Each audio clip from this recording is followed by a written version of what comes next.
Welkom by 'n baie vroeë begin hier in Bryanston vir 'n baie opwindende roadtrip wat Cherry ons genooi het om by te woon. Ons gaan al die pad ry van Johannesburg af tot in Port Elizabeth oor 3 dae om hulle NEVs te toets, hulle New Electric Vehicles, wat in hierdie geval die plug-in hybrids gaan wees. So ons het die Cherry Tiggo 7, 8 en 9 om mee te speel vir die volgende 3 dae.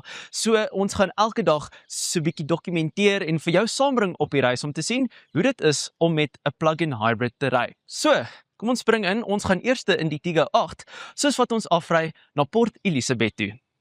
So het ons weggespring om oor die volgende 3 dae meer as 1200 km af te lê.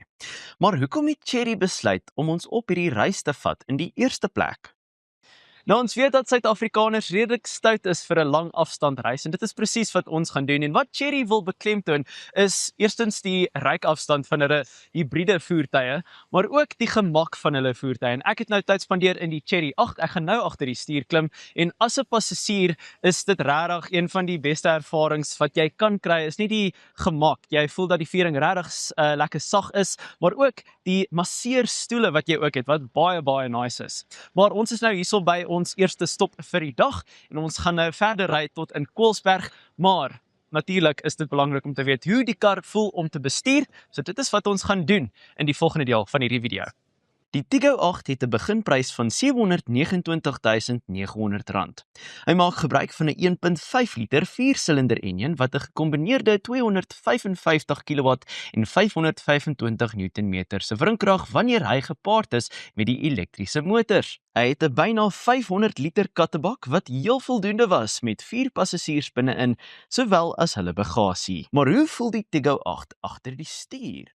Reg, so ons is nou goed op dreef op ons reis na Koelsberg toe vir vandag natuurlik. Ons is nou so iewers tussen Kroonstad en Bloemfontein, maar ek is tans agter die stuur van die Tiggo 8, nou waar hy in die hele reeks pas. In die kar wat ons nou ry, is net bo die Tiggo 7, maar net onder die Tiggo 9. Hy is fisies 'n effe groter kar as die Tiggo 7 en hy bied ook so 'n bietjie meer ryk-afstand. So toe ons weggetrek het, ons omtrent so 1080 km se brandstof oorgaan. Natuurlik hierdie wat 'n hibriede kar is, het jy daai elektriese gedeelte van die voertuig wat jy ook help om mooi lekker ver te kan ry. En ons weet natuurlik dat Suid-Afrikaners van 'n stukkie 'n lang afstand moet ek liewer sê, soos wat ek vroeër ook genoem het. En dit beteken dat natuurlik dat jy nie so gereeld hoef te stop vir brandstof nie, omdat jy daai elektriese komponent ook by het. Soos wat ons nou lekker hierheen ervaar. Ja, dit is heel rustig, heel gemaklik. Ek moet regtig sê die hele Tiggo reeks is vir my regtig baie gemaklik. So ek het verseker geen klagtes nie. So ons is nou op pad Bloemfontein toe waar ons 'n lekker middagete verversingkie gaan kry. En dan sal ons jou seker nader aan die tyd kry wanneer ons in Koelsberg aankom. So het ons aangegaan met die N1 af na Koelsberg toe. En te danke aan die Tiggo 8 se gemak en dryfstelsel het hy ligte werk gemaak van die eerste been van ons reis. Om die magtomtrokke wat ons teëgekom het verby te vat was ook kinderspeletjies met die onmiddellike wrinkrag van die kar se elektriese motor. Gepraat van die elektriese motor, omdat hierdie 'n inprop hibriede voertuig is, kon ons die kar koppel aan 'n DC-laaier toe ons aankom by Koelsberg, om seker te maak die battery was vol vir die tweede dag, om ten minste 'n ekstra 90 km se ryk-afstand te verskaf.